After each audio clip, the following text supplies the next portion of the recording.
Headings can also be changed, but you can also create your own styles of headings.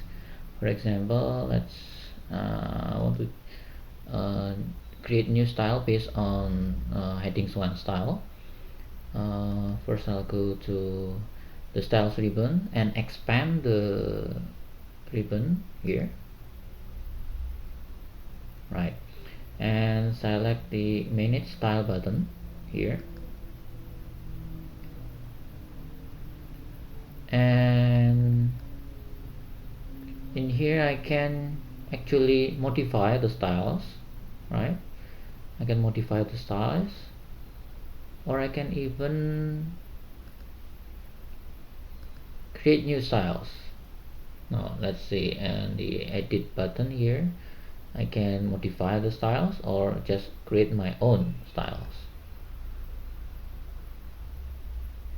Just say my style headings 1, right, and I can change the font. Use Arial black. I can change the color, I can change the size, and so on. Let's just choose this one. Okay, this is going to be my style.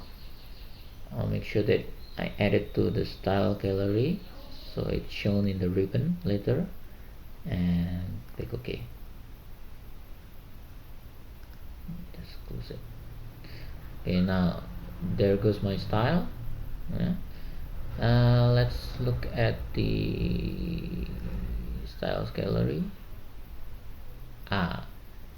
Here's my style. See, and I can change a lot of things too. Yeah.